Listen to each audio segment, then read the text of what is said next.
जमीर जिंदा रख कि कबीर जिंदा रख। जमीर जिंदा रख कबीर जिंदा रख, अगर बन गया है शहंशाह तो दिल का फकीर जिंदा रख। नमस्कार साथियों, स्वागत है आप सभी का यूट्यूब के इस ऑनलाइन प्लेटफॉर्म पर।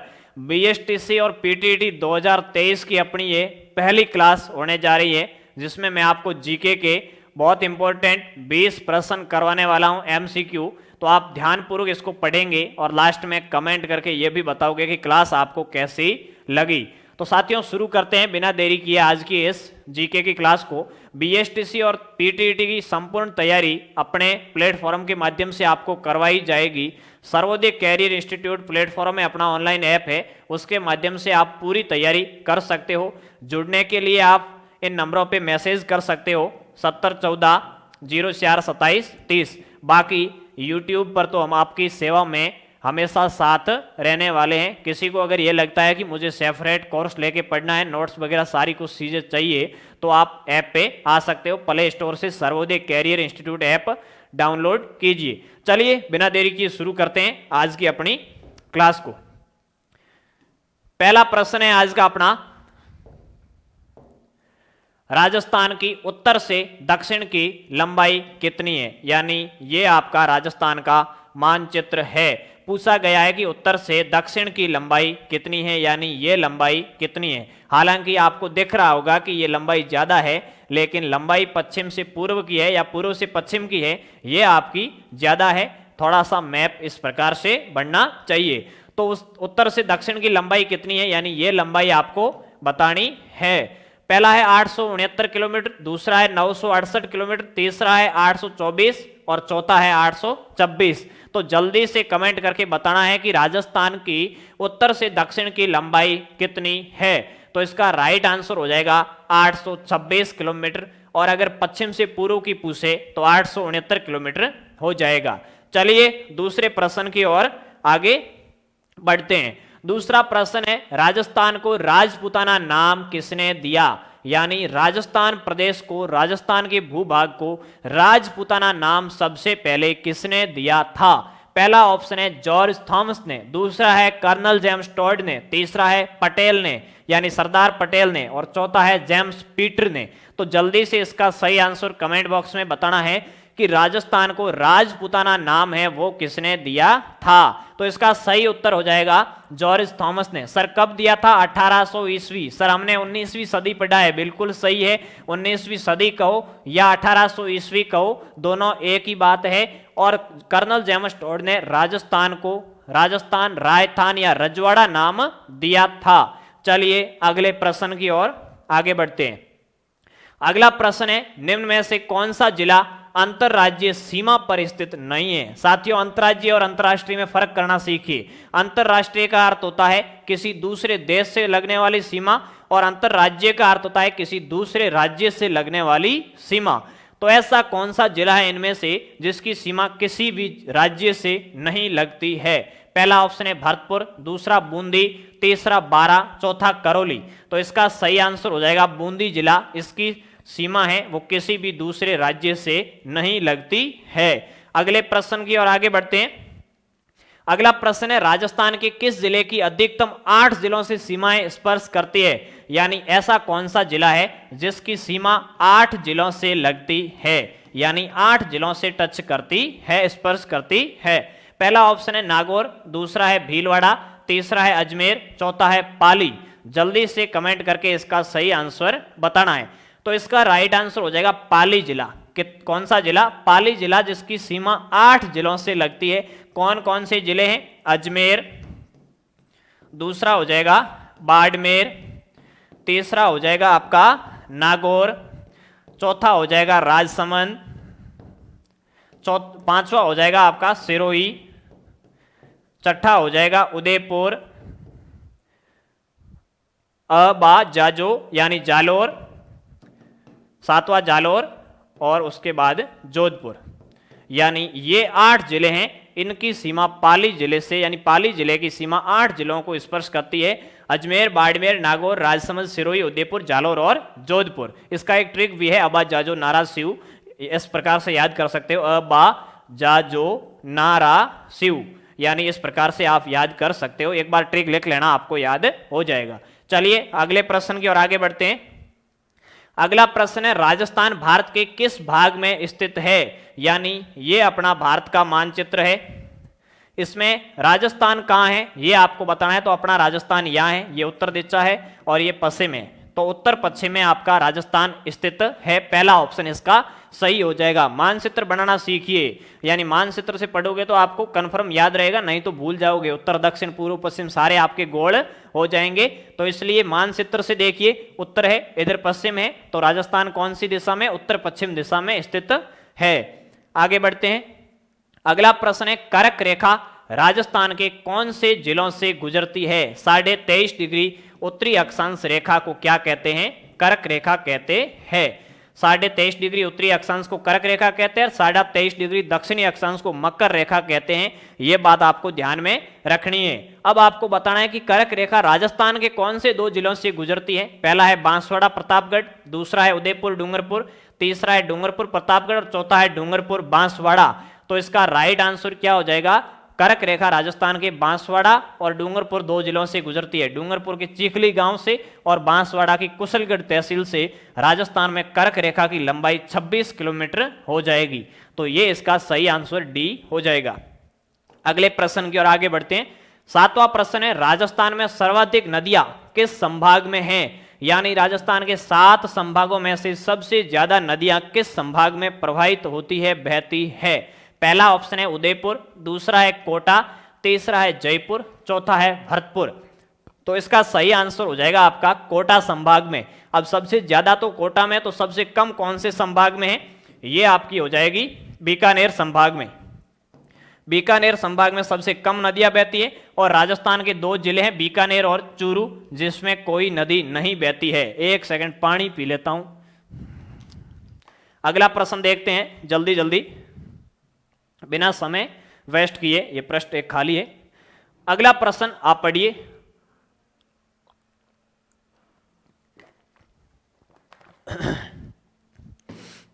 अगला प्रश्न है, निम्न में से हाड़ौती के पठार में स्थित नहीं है। यानी इनमें से कौन सी पहाड़ियां हैं जो हाड़ौती के पठार में स्थित नहीं है?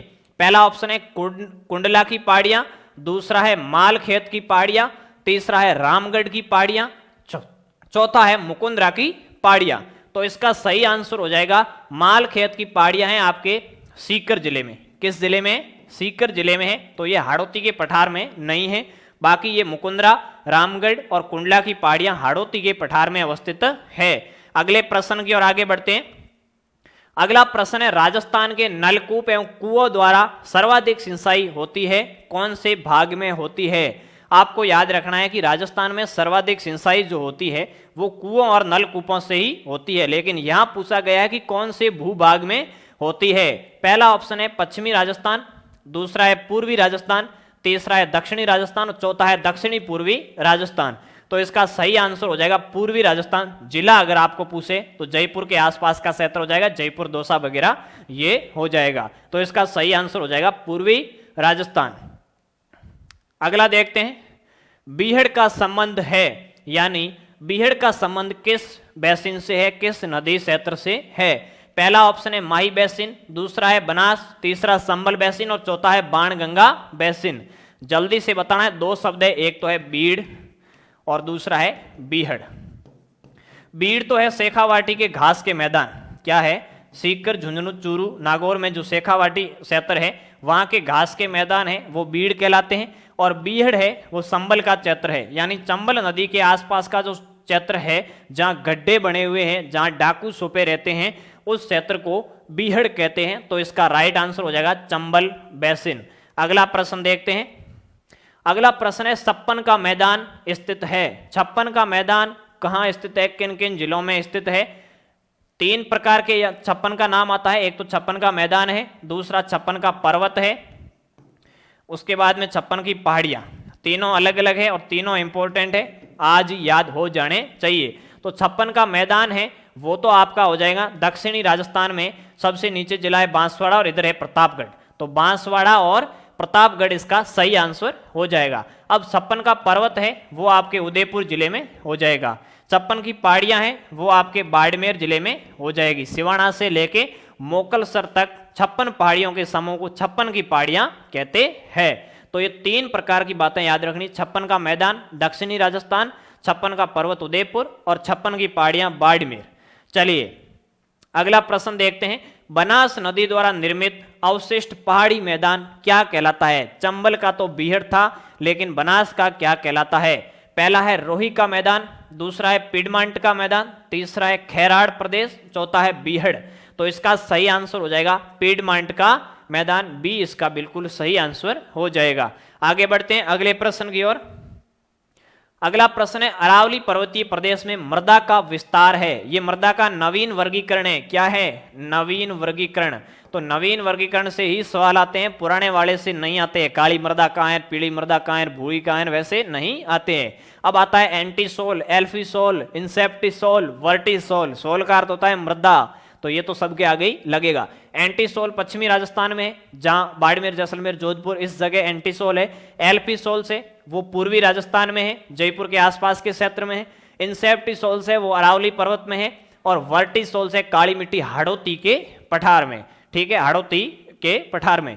तो इसका सही आंसर हो जाएगा इंसेप्टिसोल्स, यानी अरावली पर्वतीय प्रदेश में इंसेप्टिसोल्स मृदा पाई जाती है।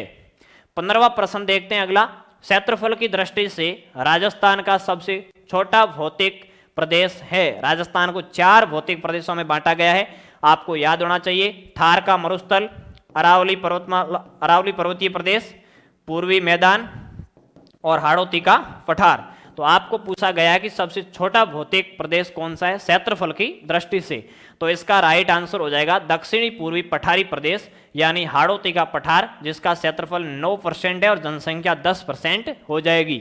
सबसे बड़ा पूछे क्षेत्रफल में, तो सबसे बड़ा आपका थार का मरुस्थल हो जाएगा, 46% इसका क्षेत्रफल है। चलिए आगे बढ़ते हैं। 40% जनसंख्या और 60% क्षेत्रफल। अगला है हांस बेल्ट, यानी बांका पट्टी या कुबड़ पट्टी। क्या नाम है? कुबड़ पट्टी का संबंध है, पहला है जिप्सम का जमाव क्षेत्र, दूसरा है दलदल भूमि क्षेत्र, तीसरा है फ्लोराइड युक्त जल पट्टी, चौथा है बालू का युक्त क्षेत्र। चलिए गेट कौन बजा रहा है, खोलना। हाँ, तो बांका पट्टी कुबड़ पट्टी का संबंध किससे है? आपके हो जाएगा फ्लोराइड युक्त जल पट्टी, जो अजमेर और नागौर के मध्य पाई जाती है। अजमेर और नागौर के मध्य फ्लोराइड युक्त जल पट्टी पाई जाती है। इसमें होता क्या है, पानी है वो फ्लोराइड से युक्त है, यानी फ्लोराइड लवण से युक्त है। जो मानव पानी पीते हैं उसके दांत एक तो पीले हो जाते हैं, और दूसरी उनकी जो रीढ़ की हड्डी है वो क्या है, टेढ़ी हो जाती है, इसलिए इसे कुबड़ पट्टी कहते हैं। और ये ज्यादातर नागौर का एक आस का गांव है, वो ज्यादा इससे प्रभावित रहता है। अगला प्रश्न देखते हैं, मरुस्थलीकरण के लिए सर्वाधिक उत्तरदायी बालू का स्तूप कौन से है? यानी मरुस्थलीकरण का अर्थ होता है मरुस्थल का फैलाव, यानी मान लो आज इस जगह मरुस्थल है और कल मरुस्थल है वो यहां से यहां तक भी फैल गया, यानी इसे कहते हैं मरुस्थलीकरण। मरुस्थल का आगे बढ़ना मरुस्थलीकरण कहलाता है। तो मरुस्थलीकरण के लिए सर्वाधिक उत्तरदायी बालू का स्तूप यानी धोरों के प्रकार है वो कौन सा है? तो इसका राइट आंसर हो जाएगा बरखान। ये कहां पाए जाते हैं? शेखावाटी क्षेत्र में। किस क्षेत्र में? शेखावाटी क्षेत्र में बरखान अर्धचंद्राकार, इसकी आकृति कैसी होती है? अर्धचंद्राकार होती है इस प्रकार से। तो ये बरखान है वो आपके मरुस्थलीकरण के लिए सबसे ज्यादा उत्तरदायी है।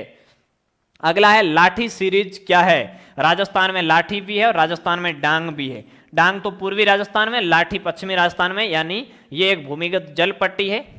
कहाँ है? जैसलमेर में लाठी सीरीज क्षेत्र भूमिगत जल पट्टी। काजरी वैज्ञानिकों ने इसकी खोज की थी। काजरी कहाँ है? जोधपुर में। Central arid zone research institute इसका फुल फॉर्म हो जाएगा। 1959 में इसकी स्थापना की गई थी। तो भूमिगत जल पट्टी हो जाएगी आपकी लाठी सीरीज क्षेत्र। अगला है लिलोण क्या है? लिलोण झाड़ी है, घास है, जड़ी बूटी है या पौधा है? तो इसका राइट आंसर हो जाएगा घास। कटी सेवण को लिलोण कहते हैं। मरुस्थल में पाई जाने वाली सेवण घास है, उस कटी सेवण को क्या कहते हैं? लिलोण कहते हैं, यानी ये घास का एक प्रकार है। सेवण को जब काट दी जाती है तो वो लिलोण कहलाती है। 20वां प्रश्न और आज का अंतिम प्रश्न देखते हैं। थार का घड़ा किसे कहते हैं? बाटाडू के कुएं को, चांदन नलकूप को, चांदन ने।